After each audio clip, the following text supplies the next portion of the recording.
Input subsidy అధ్యక్ష, ఎప్పుడైనా సరే ప్రకృతి వైపరీత్యాలు వచ్చేటప్పుడు ప్రభుత్వాలు ఇన్పుట్ సబ్సిడీ ఇస్తాయి.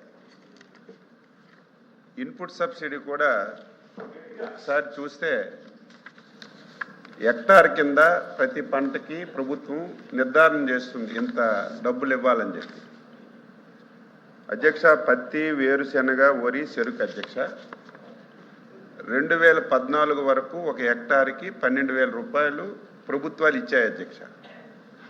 2014లో చంద్రబాబు నాయుడు గారు ముఖ్యమంత్రి అయిన తర్వాత 12,000 రూపాయలు హెక్టార్కి సరిపోవడం లేదని చెప్పి 17,000 రూపాయలు హెక్టార్కి పెంచి ఇన్పుట్ సబ్సిడీ ఇవ్వడం జరిగింది అధ్యక్ష.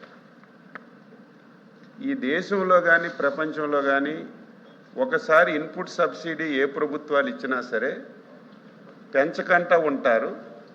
ఒకవేళ పెంచాలంటే ₹2 పెంచుతారు అధ్యక్ష. గత 5 సంవత్సరాలు రివర్స్ ప్రభుత్వం నడిచింది. ఎంత బాధ కలిగిందంటే ఈరోజు మాట్లాడుతున్నారు. వాస్తవాలు వినండి, మీరు అడగండి, మళ్ళీ మీరు అడగండి. ప్రతి దానికి ఆన్సర్ చేయడానికి సిద్ధంగా ఉన్నాను, అడగండి. చంద్రబాబు నాయుడు గారు ఒక హెక్టార్కి పత్తి, వేరుశెనగ, వరి, చెరక్కి 17,000 రూపాయలు హెక్టార్కి ఇస్తే ఈ పెద్ద మనుషుల పరిపాలనలో 17,000 నుంచి మళ్ళీ 12,000కి తగ్గించారు అధ్యక్ష.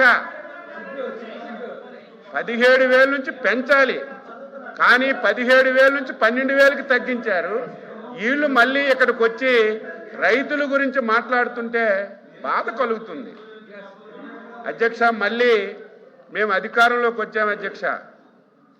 2019లో అధికారంలోకి వచ్చిన తర్వాత ఫస్ట్ విజయవాడలో బుడమోరే వరదలు వచ్చాయి అధ్యక్ష. మీ అందరికీ తెలుసు, చాలా వరకు రైతులు నష్టపోయారు.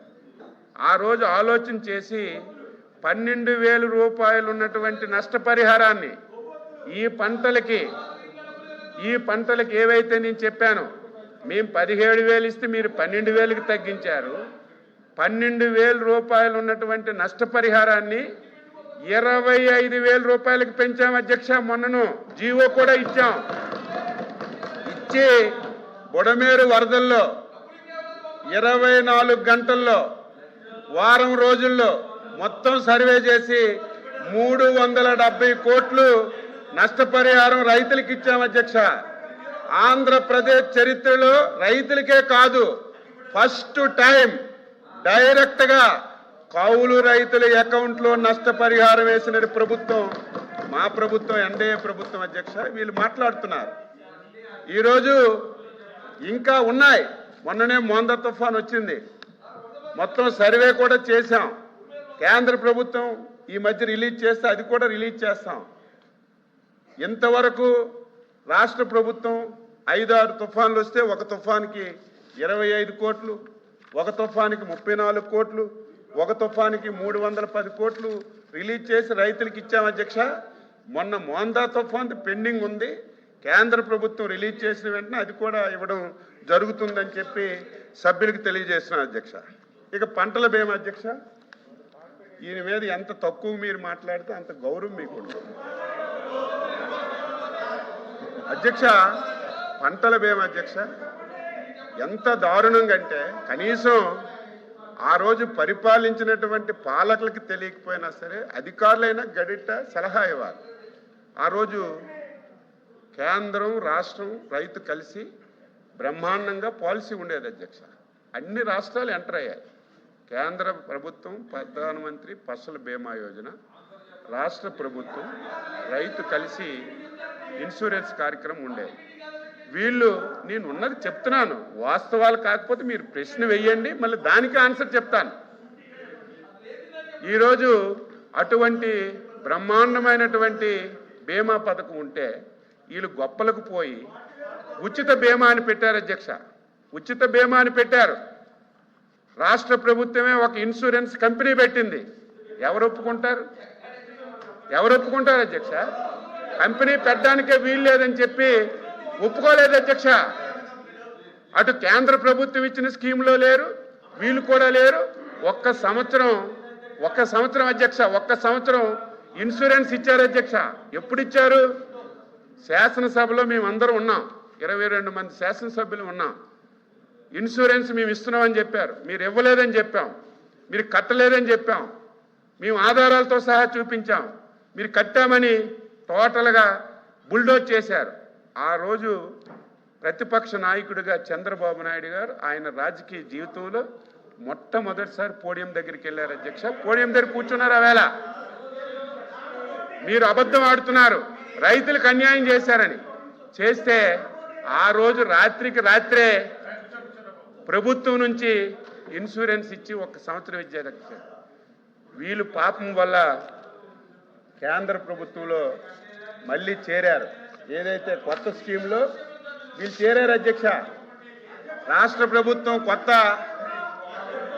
ప్రధానమంత్రి ఫసల్ బీమా యోజన ఇన్సూరెన్స్ స్కీమ్లో చేరారు అధ్యక్ష. చేరారు. ఉపయోగం ఏముంది? రాష్ట్ర ప్రభుత్వం మంత్రి గారు ప్రధానమంత్రి ఫసల్ బీమా యోజనలో చేరి రాష్ట్ర ప్రభుత్వం కట్టవలసిన డబ్బులు అధ్యక్ష 3 సంవత్సరాలు 3 పైసలు కూడా కట్టలేదు అధ్యక్ష. అదేదో అచ్చెన్నాయుడు గారు నేను చెప్పడం కాదు, సాక్షాత్తు భారత పార్లమెంట్ లో వ్యవసాయ శాఖ మంత్రి ఆ రోజున్నటువంటి ప్రభుత్వం ఇన్సూరెన్స్ కి రాష్ట్ర ప్రభుత్వం ఓటా కట్టకపోవడం వల్ల మొత్తం క్లోజ్ చేశారు అధ్యక్ష. ఈ రోజు ఎంత బాధ కలుగుతుందంటే దాదాపుగా 2000 కోట్లు వీళ్ళు కట్టకపోవడం వల్ల మొత్తం పోర్టలంతా ఓపెన్ అవ్వడం లేదు.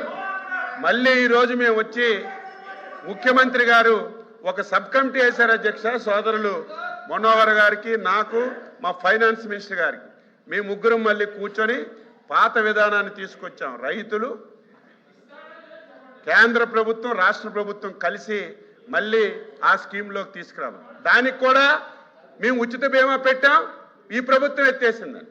ఎందుకు పేరుకు ఉచిత బీమా ఇవ్వండి? అందులో రైతుకి అధ్యక్ష 2%, 5% వాళ్ళు కడితే మిగతాదంతా రాష్ట్ర కేంద్ర ప్రభుత్వాలు ఇస్తున్నాయి. ఈరోజు అందులో చేర్చి ఇన్సూరెన్స్ కార్యక్రమం చేస్తాం. మీరు అనేటట్టుగా మోందా తుఫాన్ నష్టపరిహారం ఉంది, కేంద్ర ప్రభుత్వం రిలీజ్ చేస్తే అది కూడా ఇస్తాం. మీరు రైతుల గురించి కానీ దాని గురించి కానీ ఎంత తక్కువగా మాట్లాడుకుంటే అంత గౌరవం ఉంటుందని చెప్పి మీకు తెలియజేస్తున్నాం. క్వశ్చన్ నెంబర్ 14363 టీజీ భరత్ గారు.